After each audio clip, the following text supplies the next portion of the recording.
Se você estuda para concurso, eu tenho 100% de certeza que você já passou por uma situação parecida com essa, ó.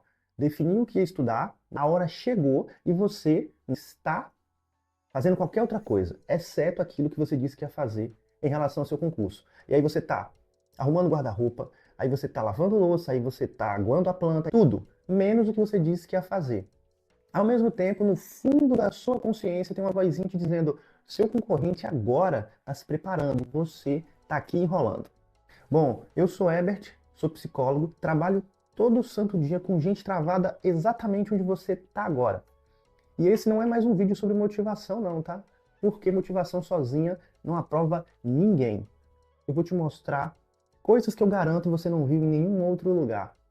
Primeiro, o motivo real, a causa biológica desse travamento. Segunda coisa, eu vou te mostrar alguns perfis de procrastinação. E por último, eu vou te dizer a ação exata para você tomar e estudar ainda hoje. Fica comigo. Procrastinação tem uma causa biológica. Procrastinar não é o mesmo que falha de caráter. Procrastinar não é sobre força de vontade. Como eu gosto de dizer, para algumas pessoas há motivação, mas falta estímulo. A motivação é sobre o que eu quero, é sobre o quanto faz sentido, mas se falta estímulo, ela fica só na própria cabeça, só num dia eu faço, eu quero muito, ou é meu sonho, e jamais executa. Qual é então a causa biológica na procrastinação? É simples, todos nós temos a tendência natural a evitar aquilo que desconforta. Estudar pode ser uma experiência desconfortável, porque é estressante no nível da ansiedade que eu sinto, e se essa ansiedade é uma ansiedade de desempenho, eu preciso estudar e não há margem de erro para mim. Esse esmero, esse tem que ser, essa excelência fake, pode se tornar tão pesado que eu sequer começo a estudar, já que, quer que você queira, quer não, existe uma chance de você dar o seu melhor e não conseguir. Algumas pessoas simplesmente não aprenderam a lidar com essa ansiedade. Então não é sobre ser ou não aprovado, porque isso está no futuro, é sobre como você lida com essa ansiedade de poder não ser aprovado, mesmo dando o seu melhor, e continua estudando hoje. Também tem o tédio. O tédio também é uma experiência de estresse. A gente fica desconfortável sentindo tédio. E tem gente que tem simplesmente uma tolerância muito baixa a ele. Tem angústia, tem culpa, tem vergonha, tem a frustração, a baixa tolerância à frustração. Tudo isso é uma experiência de estresse que você tende a preterir, a deixar para depois o estudar, em nome de se livrar desse mal-estar que você sente agora, quando senta para estudar. É exatamente por isso que muita gente tem como principal barreira o início da sessão de estudo, que é justamente quando você começa o contato com essa experiência desagradável. Depois que a gente rompe essa barreira, a gente consegue perceber que, nossa, não era tão difícil assim. Mas beleza, porque eu ainda tenho que te falar dos perfis de procrastinação. Embora a gente procrastine, a gente não procrastina sempre escancaradamente. Tem muitos outros perfis discretos que a gente disfarça para lidar um pouco com a culpa de estar procrastinando. Eu separo em 5 perfis os perfis de procrastinação. O primeiro perfil, e um bem presente, é o procrastinador organizador, que é aquele perfil da pessoa que está sempre se preparando para começar. E esses passos são quase todos inventados na cabeça dela. Porque antes de começar eu preciso de X, porque eu ainda não tenho Y, eu tenho que ver um momento melhor para Z. Tudo isso como uma forma de adiar e nunca começa.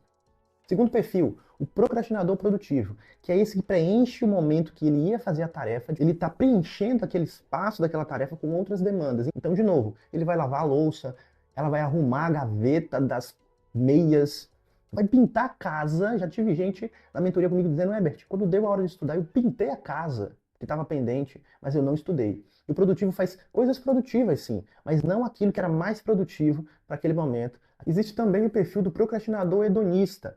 E hedonismo faz referência à busca do prazer, do entretenimento, hoje em dia associado com a recompensa imediata. Então é aquele perfil que está procrastinando com entretenimento. Ele ou ela está com o celular na mão, vendo o TikTok, vendo Reels no Instagram, vendo vídeos no YouTube, jogando um joguinho, vendo Netflix.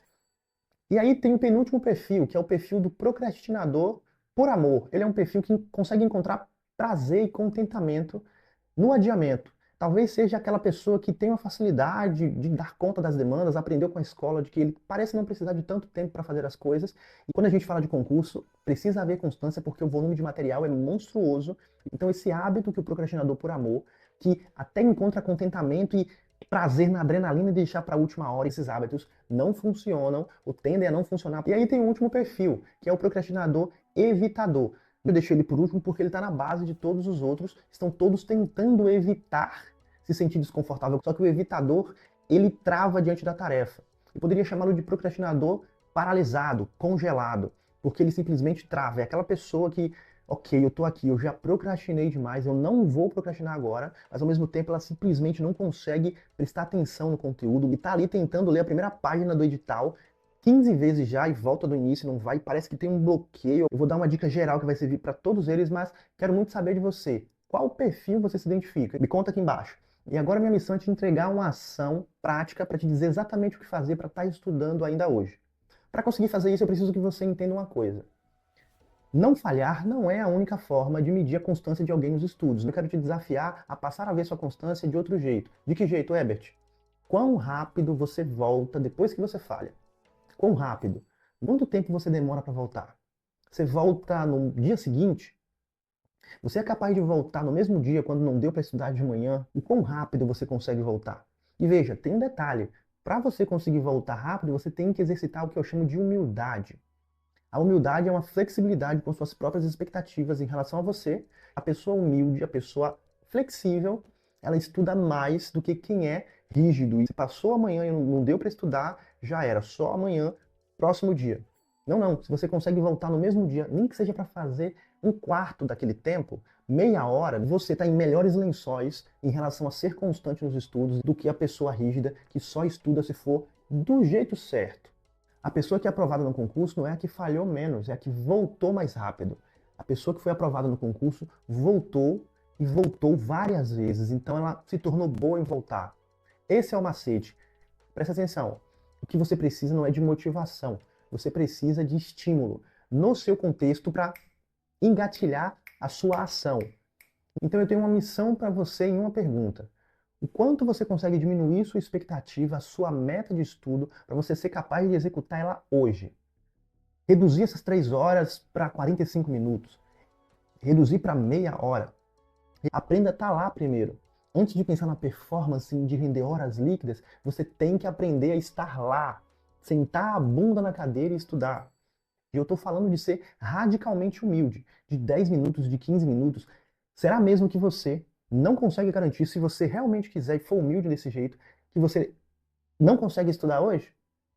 Quero dizer, não existe nenhuma quantidade de tempo na sua vida hoje que você conseguiria estudar. Eu quero que fique claro para você e para mim que não é sobre tempo, não é sobre material e não é sobre cronograma. É sobre a humildade que você não tem de quebrar a sua expectativa para o que é possível.